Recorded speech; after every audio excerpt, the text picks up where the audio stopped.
எண்ணம் போல் வாழ்க்கை, எண்ணம் போல் தான் வாழ்க்கை. இதை சொல்லிட்டு தான் இனிமேல் தாரகம் வந்துடும். ஏன்னா நான் எம்எல்ஏ ஆகலான்ட்டு முடிவு பண்ணிட்டேன். நான் சும்மா உங்க கூட எல்லாம் உட்காந்து மல்லு கட்ட முடியல. எண்ணம் போல் வாழ்க்கை,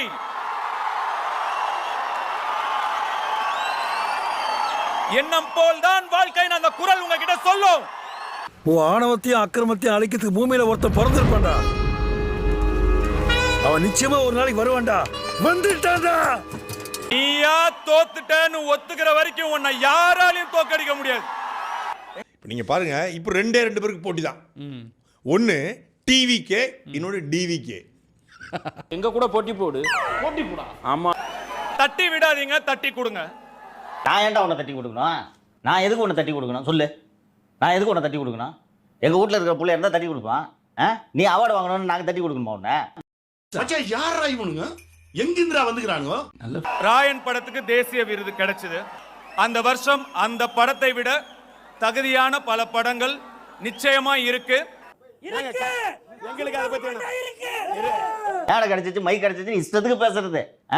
உனக்கே தெரியுது ராயன் படம் மொக்கையா இருக்குது, இதுக்கு எப்படி அவார்டு கொடுத்தாங்க? அப்ப மற்றவங்களுக்கு தெரியாது.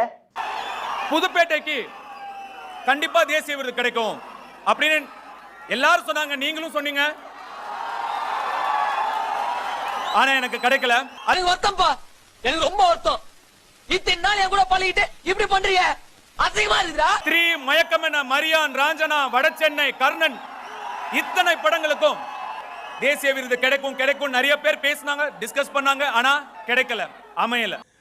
பட்டங்களை திறந்திருக்காரு. பட்டங்களை வாங்கி தரும் பதவியும் வேண்டாம். அங்க ஏன்பா கேட்கணும்? நீ தான்ப்பா அந்த படத்துல நடிச்சிருக்க. நான் திருப்பி ஒரு சில விஷயங்கள் நம்ம எவ்வளவுதான் முயற்சி பண்ணாலும் அமைச்சிக்கவே முடியாது. அது தானாதான் அமையணும், நம்மளால ஒன்றும் பண்ண முடியாது. இந்த வாட்டி எனக்கு அமைஞ்சிருச்சு, கிடைச்சிருச்சு. உனக்கு நல்லா தெரியுது ராயன் மொக்க படம்னு. ஊரே சேர்ந்து அடிக்குது. டான்ஸ் மாஸ்டர் கலா ஜூரியா இல்லைன்னா அந்த அவார்டு கிடைச்சிருக்குமா? எதுவா இருந்தாலும் எங்க பாஸ் தான் கேட்கணும். யாருங்க பாஸ்? அந்த படம் எப்படியோ, ஆனா அந்த படத்துக்கான எங்களுடைய உழைப்பு, உண்மையான உழைப்பு. ஒரு தமிழனா எனக்கு இன்னும் 2 தேசிய விருது கிடைச்சிருக்கு. இந்த கப்பு எந்த கல்ல வாங்குனீங்க? ஆசியப்பம் பாத்திர கடையில. பாண்டி, புல்லத்து பாண்டி. அழுத்த மாட்டீங்க. ஸோ நாம நமது சேனலில் தான் முதலில் பிரேக் செய்தோம். நினைவிருக்கா? இந்த எண்ணம் போல் வாழ்க்கை கொடி வந்தவனு சொன்னா நேற்று நிரூபணமாகி விட்டது. கடந்த சில நாட்களுக்கு முன்பு தனுஷ் ரசிகர் மன்றத்துக்கான கொடியின் புகைப்படம் வெளியாகி விஜய் போல தனுஷும் அரசியலுக்கு வரவுள்ளதாக காட்டுத்தீயாய் விவாதம் பற்றியது. ஏனெனில் 1 லட்சமோ 50 லட்சமோ 1 கோடியே சம்பாதிங்க. அது எப்படா முடியும்? அதுக்கு தானே நான் வந்திருக்கேன். ஒரு ஐடியா சொல்லட்டுமா? சொல்லு. நாம 2 பேரும் சேர்ந்து ஒரு கட்சி ஆரம்பிச்சா என்ன? தமிழ்நாட்டில் ஒரு கிட்டத்தட்ட ஒரு 30-40 படம் நடிச்சிருக்காரு. ஒரு 5 நேஷனல் அவார்டு வாங்கியிருக்காரு. சூப்பர் ஸ்டாருடைய மருமகன். இவ்வளோ போஸ்டிங் வச்சிருக்காரு. இதுக்கு மேலே அவருக்கு என்ன வேணும்? அதற்கு ஏற்றாற் போலவே தனுஷும் பல ஆண்டுகளாக தூசுப்படிந்து கிடந்த தனது ரசிகர் மன்றத்தின் செயல்பாடுகளை வேகப்படுத்தி தீவிரமாக இயங்க தொடங்கினார். பக்தியோட அரசியல் இறங்கு என்று சொல்லிக் கொடுத்து ஓம் நம சிவாய் எல்லாம் சொல்ல சொல்லி இன்னைக்கு இறக்கி விட்டுருக்காங்க. அதற்குத்தான் தேசிய விருது. சும்மா தூக்கி ஃபாஸ்ட் ஃபுட்டு கடை கதையை சும்மா தூக்கி அவார்டு எல்லாம் கொடுக்கல. கூட்டத்துக்கு சாப்பிட வந்திருப்பாங்கல்ல, இந்த மந்திரத்தை எல்லாரும் படிங்க, டோக்கன் கொடுப்பாங்கல்ல டின்னருக்கு, அந்த டோக்கனை கொடுத்து அதுல எண்ணம் போல் வாழ்க்கை, எண்ணம் போல் தான் மனப்பாடம் படி சொன்னா சோறு கிடையாது. அதுக்கு தான் டோக்கன்லேயே போட்டு தர்றது.